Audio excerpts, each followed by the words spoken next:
Araba septembre kalo kile muga annani samba filani muga anduru DMS-TV channel muso ni chawni yantuma ayo bismillah DMS-TV sanfɛ foli anta no ban kan bagana lamɛnbagaw bɛɛ lajɛlen Mali kɔnɔ ani Mali kɔkan aw ka dɔn kibaru ni o wagati selen san'an da se an ka bi kunnafonibaw ma ni ka olu da tulo kan an bɛ hakilina jigin k'aw bɛ se k'an dɛmɛ ni kunnafoni kan ni na carili ani ka hakilinaw di hakilina diyɔrɔ la wale kɔfɛ bi kunnafoniba minnu b'an bolo ni ka olu da tulo kan dɔw bɛ tali kɛ Tɛnɛndɔ septembre kalo kile muga ani fila samba filani muga anduru sufɛ min an ka Mali kiriko minisiri ni o ye Mamadu Kasonge yɛrɛ kɔni hali bɛ bɔ ni ka taa communiqué dɔ yɛrɛ kɔni kala AES jamanaw yɛrɛ kɔni tɔgɔra Mali telesoba yɛrɛ kɔni na communiqué yɛrɛ kɔni kɔnɔna na an ka Mali kiriko minisiri kɔni b'a yira k'a fɔ ko Mali Burkina Faso ale Niger ni o ye AES jamanaw yɛrɛ kɔni k'olu y'a décidé ni ka bɔ Cour pénale internationale yɛrɛ kɔni na ka d'a kan ko CPI yɛrɛ kɔni kɛnbɛ kiribulon dɔ yɛrɛ kɔni na min bɛ mɔgɔw fusaya ni ɲɔgɔn ye ko diɲɛ kɔnɔna na ko puissance ba dɔw yɛrɛ kɔni bɛ yen nɔ olu ye walejugu yɛrɛ kɔni kɛ minnu kan ka ɲaki yɛrɛ kɔni ko nka ko CPI ma se ka o puissance ba ninnu yɛrɛ kɔni ɲaki u ka o walejugu ninnu na ko yɛrɛ de kɔni na min AES jamanaw ye olu kɔni b'a décidé ni ka bɔ CPI yɛrɛ kɔni na ka d'a kan ko ni kiribulon yɛrɛ kɔni tɛ danaya fɛn ye bilen. Ka daminɛ tarata tɛmɛnen na septembre kalo kile muga ani saba ni ka taa bila septembre kalo kile muga ani kɔnɔntɔn nata in na san 2025 Nations Unies maaw yɛrɛ kɔni ka assemblée générale 80 yɛrɛ kɔnɔna na kɛ New York ni nin yɔrɔ kofɔlen bɛ États-Unis jamana yɛrɛ kɔni kɔnɔna na o ko hukumu de kɔnɔna na tarata don septembre kalo kile muga ani saba san 2025 min an ka Mali premier ministre ni o ye général Abdoulaye Maïga yɛrɛ kɔni ale wulila ni ka i kunda New York yɛrɛ kɔni kan walasa ka se ka taa i sen don ni baara in yɛrɛ kɔnɔna na a yɛrɛ k'a fɔ k'an ka Mali premier ministre ale kɔni bɛ ka taa an ka Mali furancɛ fanga ɲɛmaa de représenté ni yɔrɔ kofɔlen na ni o ye son excellence le général d'armée Assimi Goïta ye. Min an ka Mali douane maaw ye Kalisa olu cɛsirilen bɛ fraude hali ni ɲɛnaminimafɛnw donni kɛlɛ la ni ka bɔ an ka Mali jamana kɔnɔna na o ko hukumu yɛrɛ de kɔni kɔnɔna la ko kari tɛmɛnen septembre kalo kile muga ani kelen su ni ka dugujɛ tɛnɛndon na septembre kalo kile muga ani fila san 2025 k'an ka Mali douane maaw ka brigade mobile d'intervention maaw ye cargaison dɔ yɛrɛ kɔni lajɔ fleuve Niger yɛrɛ kɔni fanfɛla yɛrɛ kɔni na cargaison min yɛrɛ kɔni kɔnɔna yirala k'a fɔ ko sɛ kami ale ni fɛn pantaw yɛrɛ kɔni carton 600 de tun b'a kɔnɔna na. Tɛnɛndon septembre kalo kile muga ani fila san 2025 o kun ye Mali yɛrɛ kɔni ka yɛrɛma hɔrɔnya anniversaire bi yɔrɔ ani duruna ye an ka Mali jamana yɛrɛ kɔni kɔnɔna na o ko hukumu de la an ka Mali furancɛ fanga ɲɛmaa n'o ye son excellence le général d'armée Assimi Goïta yɛrɛ kɔni ale ye an ka jamana fonctionnaire dɔw yɛrɛ kɔni kɛrɛnkɛrɛnnenya la minnu na taa retraite yɛrɛ kɔni na a ye ninnu yɛrɛ kɔni honoré k'u fo kosɛbɛ u ka baara ɲuman kɛli la faso ye. Tɛnɛndon septembre kalo kile muga ani fila san 2025 République démocratique du Congo ni o RDC olu ka président ni o ye Félix Tshisekedi yɛrɛ kɔni o y'a yira k'a fɔ ko bɛnkan sɛbɛn min yɛrɛ kɔni kun tɛmɛna RDC Rwanda ni ɲɔgɔn cɛ la ko bɛnkan sɛbɛn yɛrɛ kɔni ma se ka nɔ bɔ o yɛrɛ de kɔni a y'a yira k'a fɔ k'a bɛ États-Unis jamana ɲɛmaa fɔ kosɛbɛ ni o ye Donald Trump ye ka d'a kan k'o sen donna kosɛbɛ bɛn ɲinini na ni maa saba ni yɛrɛ kɔni ɲɔgɔn cɛ la ko nka min yɛrɛ kɔni ye RDC maaw ye olu tɛna na u ka dugu jukɔrɔ nafolo yɛrɛ kɔni feere États-Unis ma bilen.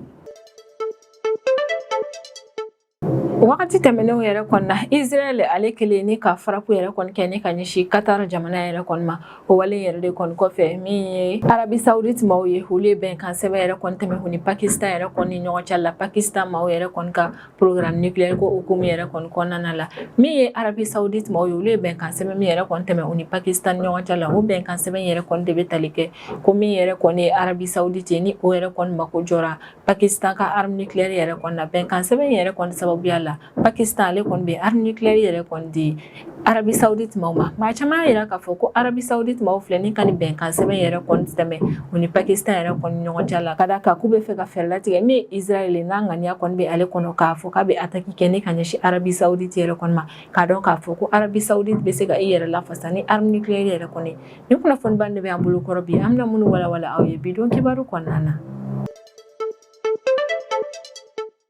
Mali, Burkina Faso, hali Niger ni olu ye AES jamana yɛrɛ kɔni olu ye laseli kɛ ko min ye Cour pénale internationale k'olu yɛrɛ kɔni bɛ bɔ ni jɛkulu in yɛrɛ kɔni kɔnɔna na wale min b'a yira k'a fɔ ko min ye AES jamanaw yɛrɛ kɔni ni CPI maaw yɛrɛ kɔni ko lien foyi tɛ olu ni ɲɔgɔn cɛla la bilen. Mali, Burkina Faso, ale Niger olu yɛrɛ kɔni ka kɔrɔfɔla ko Cour pénale internationale yɛrɛ kɔni ye kiibulon min yɛrɛ kɔni bɛ maaw sugandi a bɛ dɔw yɛrɛ kɔni fusaya ni dɔw ye ko wa fɛɛrɛ yɛrɛ kɔni don maa dɔw yɛrɛ kɔni bolo walasa ka se ka farafinna jamanaw yɛrɛ kɔni to jɔnya 5 kɔnɔna na halisa. Ni laseli in kɛra tɛnɛndon de septembre kalo tile 22 san 2025 an ka Mali kiriko minisiri yɛrɛ kɔni fɛ ni o ye Mamadu Kasunge yɛrɛ kɔni. Kiriko minisiri ale kɔnɔna ni kunnafoniya lase an ka jamana telesoba yɛrɛ kɔnɔna. O y'a yira k'a fɔ ko communiqué yɛrɛ kɔnɔna min ye Mali furancɛ fanga ɲɛmaa ye n'o ye son excellence le général d'armée Assimi Goïta k'o de y'i bolonɔ bila sɛbɛn in na. Wa Mali furancɛ fanga ɲɛmaa de fɛnɛ AES ɲɛmaaya bɛ wagati min na i n'a fɔ ko bi. Communiqué in kɔnɔna na son excellence le général d'armée Assimi Goïta ale bɛ kiritigiba kɛ ni ka ɲɛsin CPI ma. AES maaw yɛrɛ kɔni ka kɔrɔfɔ la ko min ye CPI yɛrɛ kɔni k'o kɛn bɛ fɛn ye maa dɔw yɛrɛ kɔni bolo walasa ka se ka u fanga yɛrɛ kɔni wajibiya farafinna jamanaw kɔnɔna na. Wa AES jamanaw yɛrɛ kɔni ka kɔrɔfɔ la ko min ye CPI yɛrɛ kɔni ale ka baara fanba yɛrɛ kɔni min ye ni o de ye crime de guerre, crime contre l'humanité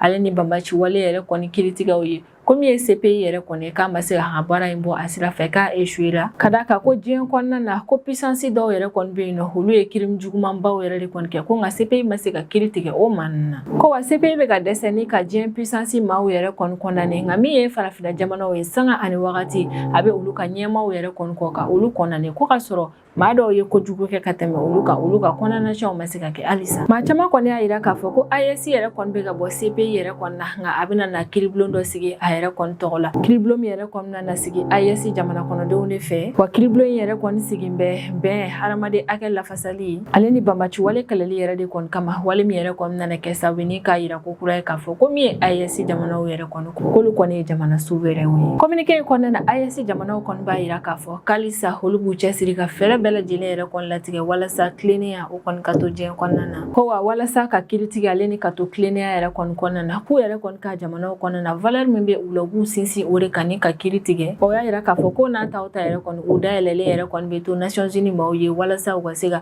jɛɲɔgɔnya tɛmɛ u ni ɲɔgɔn cɛ la domaine wɛrɛw kɔnɔna na min tɛ kiiribulonko ta fanfɛla ye. Maa caman ka kɔrɔfɔ la ko AES jamanaw yɛrɛ kɔni kelen ni ka fara ɲɔgɔn kan ka bɔ CPI yɛrɛ kɔnɔna k'o ye dimijuguba de ye ni ka ɲɛsin CPI maaw yɛrɛ kɔni ma wa a bɛ kɛ sababu ni maaw bɛ u yɛrɛ ɲininka n'a sɔrɔ CPI majɛ dɔ tɛ ale yɛrɛ de kɔni ka fanfɛla la ka d'a kan ko jamana saba yɛrɛ kɔni ka girinni ka bɔ ɲɔgɔn fɛ kiiribulon dɔ kɔnɔna na. O b'a yira k'a fɔ ko kiiribulon yɛrɛ kɔni majɛ bɛ sɔrɔ u ka baara la. I n'a fɔ bɛɛ lajɛlen b'a kalama cogo min maa caman bɛ Cour pénale internationale yɛrɛ kɔni ɲɛki kosɛbɛ ka d'a kan ko ni kiiribulon kofɔlen yɛrɛ kɔni a cɛsirilen don farafinna jamana maaw yɛrɛ kɔni jugeli la nka min ye puissance maaw yɛrɛ kɔni a da tɛ se olu ka ko yɛrɛ kɔni ma ko ka sɔrɔ o maa ninnu yɛrɛ kɔni sanga ani wagati u bɛ walejugu yɛrɛ kɔni ta ni ka olu kɛ ko nka foyi tɛ bɔ u ka walejugu ninnu na. I n'a fɔ bɛɛ lajɛlen b'a kalama cogo min ye CPI yɛrɛ kɔni a bɛ wagati jan yɛrɛ kɔni bɔ ale ye fɛɛrɛ latigɛ yɛrɛ kɔni ni ka mandat d'arrêt international yɛrɛ kɔni da Benjamin Netanyahu kan ni o ye Israel premier ministre nka o yɛrɛ kɔni kelen min États-Unis ale kɔni bɔra ka kangarida kɛ ni ka ɲɛsin a jɛɲɔgɔnw yɛrɛ kɔni ma k'u bɛɛ lajɛlen ka fɛɛrɛ tigɛ u kana na Benjamin Netanyahu yɛrɛ kɔni minɛ k'a fɔ k'u bɛ o di CPI maaw yɛrɛ kɔni ma kabini o yɛrɛ kɔni kɛra min ye Benjamin Netanyahu n'o ye Israel premier ministre o kɔni bɛ yala la diɲɛ jamana caman kɔnɔna na nka maa si tɛ ka a minɛ ni ka a di CPI yɛrɛ kɔni ma k'a sɔrɔ min ye Benjamin Netanyahu ye mandat d'arrêt international bɛ ale yɛrɛ kɔni kan. Baara de kɔnɔna na maa caman y'a yira k'a fɔ ko min ye CPI ye k'ale tɛ ka baara kɛ tilennenya yɛrɛ kɔni kɔnɔna na wa k'a bɛ ka dɔw fusaya dɔ ye ka d'a kan min ye puissance baw yɛrɛ kɔni olu b'u sago n'u dungɔ kɛ diɲɛ kɔnɔna na foyi tɛ fɔ olu ma nka ni farafinna jamana maa ye min yɛrɛ kɔni kɛ dɔrɔn u b'u minɛ ni ka taa u ka kiiritigɛ kɛ o ko hukumu yɛrɛ de kɔni kɔnɔna na min ye AES maaw ye olu ye décision ta ni ka u yɛrɛ bɔ ni kiiribulon in na. K'a daminɛ tarata don na septembre kalo tile 23 ni ka taa bila septembre kalo tile 29 nata in na san 2025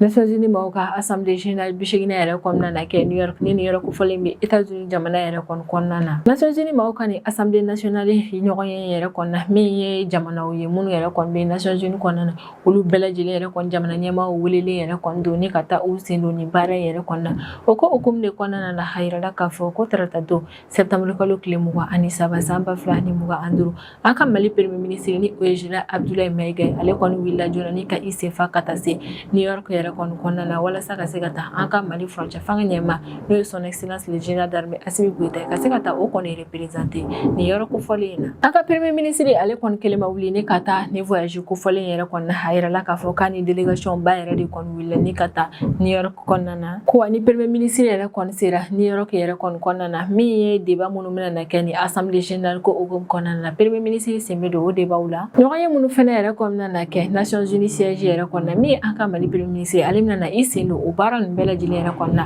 wa min ye premier ministre ale kɔni taara Mali jamana kɔnɔdenw bɛɛ lajɛlen yɛrɛ de kɔni tɔgɔ la ni yɔrɔ kofɔli in na an ka premier ministre kɔni wililen ni ka i senfa ka taa se États-Unis jamana yɛrɛ kɔni kɔnɔna na o kɔni bɛ tali kɛ an ka Mali autorités ka fɛɛrɛlatigɛ yɛrɛ kɔnɔna walasa Mali kan yɛrɛ kɔni ka mɛn diɲɛ fantan an naani bɛɛ lajɛlen yɛrɛ kɔnɔna o bɛ tali kɛ an ka Mali autorités ka o cɛsiri baara in ko bɛɛ la an ka premier ministre yɛrɛ kɔni ni o ye général Abdoulaye Maïga yɛrɛ kɔni ni ye ale taalen a bɛ ka taa furancɛ fanga ɲɛmaa yɛrɛ de kɔnɔna bila ni o ye son excellence le général d'armée Assimi Goïta wa a takun de ye walasa ka se ka Mali kan yɛrɛ kɔni lase diɲɛmɔgɔ yɛrɛ kɔni bɛɛ lajɛlen ye ale ni ka fɛɛrɛlatigɛ ka Mali ka intérêt yɛrɛ kɔni lafasa diɲɛ fantan an naani bɛɛ lajɛlen na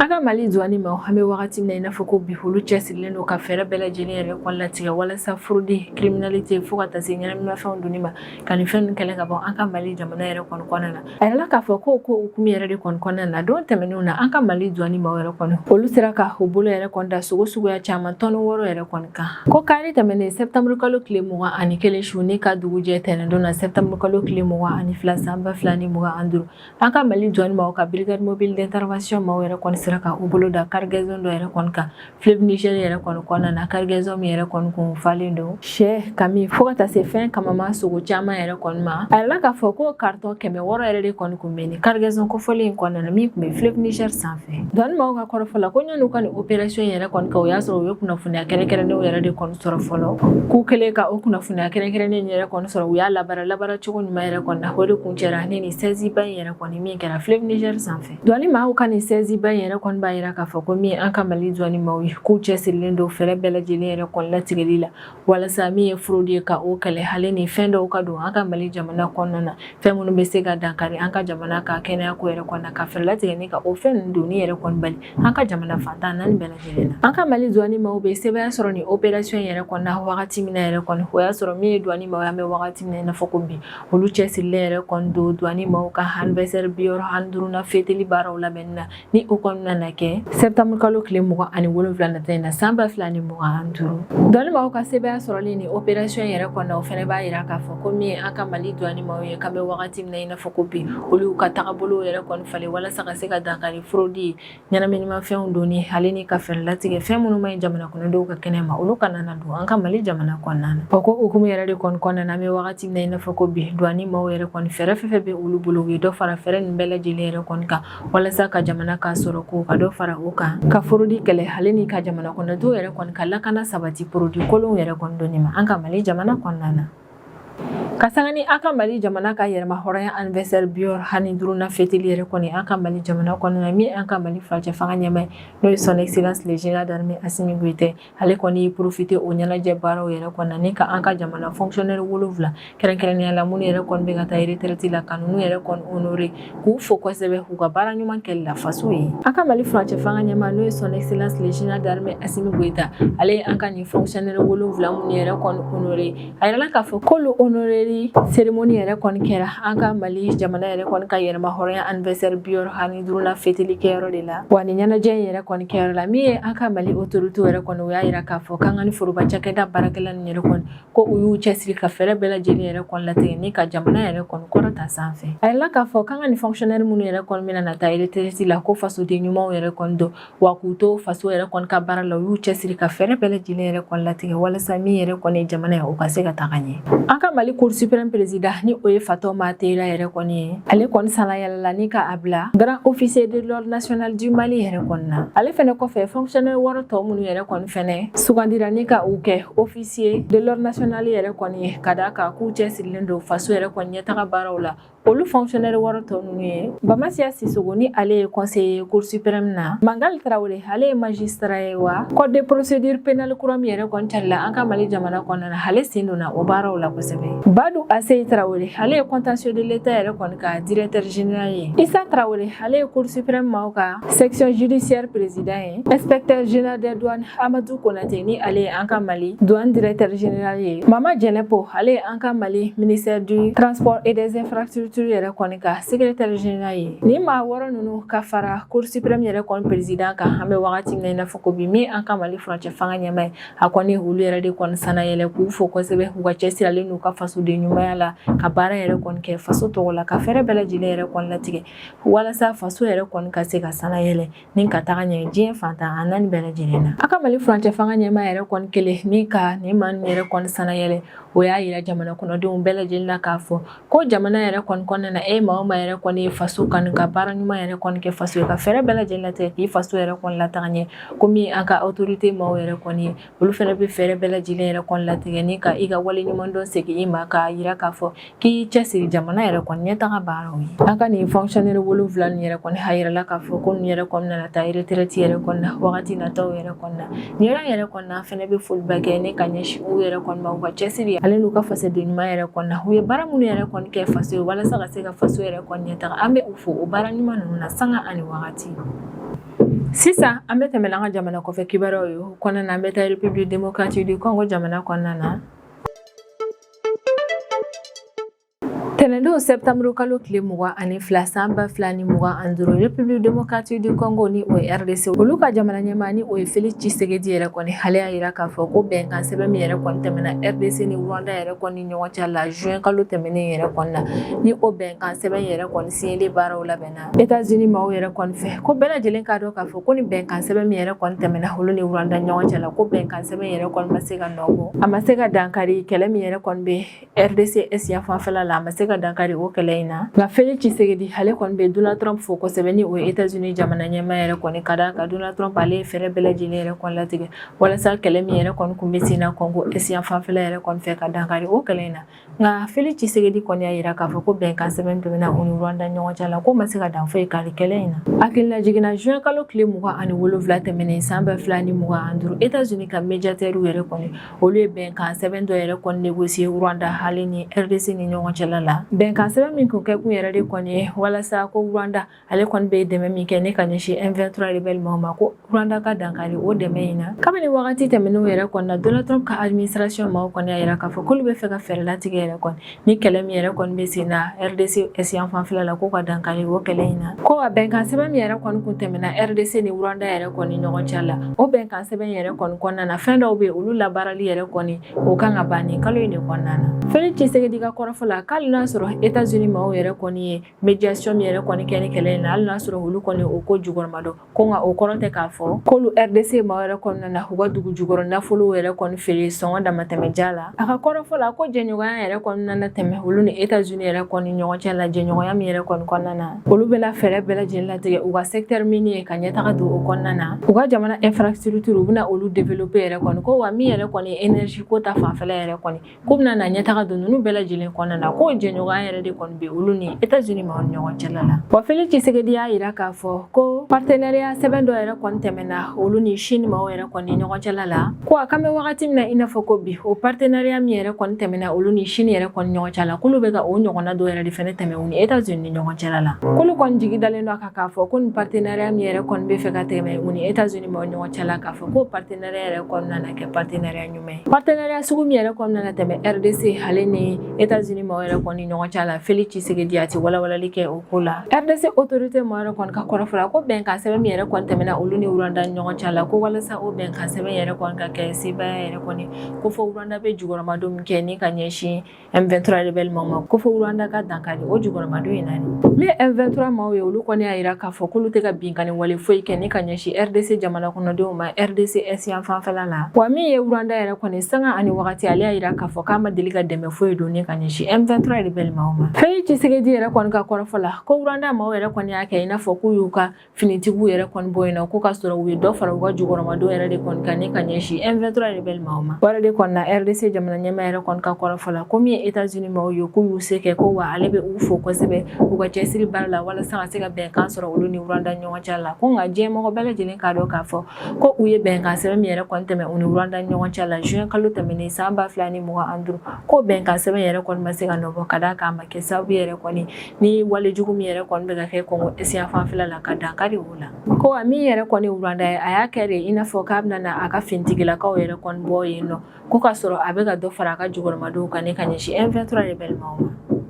Ko don tɛmɛnenw yɛrɛ kɔni na Pakistan hali ni Arabie Saoudite maaw yɛrɛ kɔni ye lafasali sɛbɛn dɔ yɛrɛ kɔni tɛmɛ u ni ɲɔgɔn cɛ la. Lafasali sɛbɛn min yɛrɛ kɔni kɔnɔna yiralen don k'a fɔ ko programme nucléaire min yɛrɛ kɔni bɛ Pakistan yɛrɛ kɔni bolo ko ni Arabie Saoudite yɛrɛ kɔni mako jɔra a la ko min ye Pakistan maaw ye u bɛ a di Arabie Saoudite maaw ma. Ni jamana fila ni yɛrɛ kɔni ka lafasali sɛbɛn in bɛ tɛmɛ u ni ɲɔgɔn cɛ la o y'a sɔrɔ tile damadɔni ka kɔn o yɛrɛ kɔni ye min ye Israël ye ale ye attaque kɛ ni ka ɲɛsin Qatar ma. Wale min yɛrɛ kɔni kɛra sababu ye ni arabu jamana minnu yɛrɛ kɔni bɛ nin yɔrɔ kofɔlen na ka olu yɛrɛ kɔni jɔrɔ kosɛbɛ. Ni kunnafoniya yɛrɛ kɔni bɔra Arabie Saoudite maaw yɛrɛ kɔni ka source dɔ yɛrɛ de kɔni na min yɛrɛ kɔni ka surun ka gouvernement membre maaw la kosɛbɛ. O maa kofɔlen kɔni y'a yira k'a fɔ ko désormais yɛrɛ kɔni min ye Pakistan ka arme nucléaire yɛrɛ kɔni k'o fɛnɛ bɛ Arabie Saoudite maaw lakana. Arabie Saoudite maaw yɛrɛ kɔni ka source min ni kuma yɛrɛ kɔni fɔ o y'a yira k'a fɔ ko lafasali accord min yɛrɛ kɔni tɛmɛna Arabie Saoudite ni Pakistan yɛrɛ kɔni ɲɔgɔn cɛ la ko accord in yɛrɛ kɔni kun bɛ labɛn na a bɛ san caman bɔ. Ko wa Arabie Saoudite maaw yɛrɛ kɔni sigilen don n'a ye k'a fɔ ko Inde ni ale kɔni fadenba ye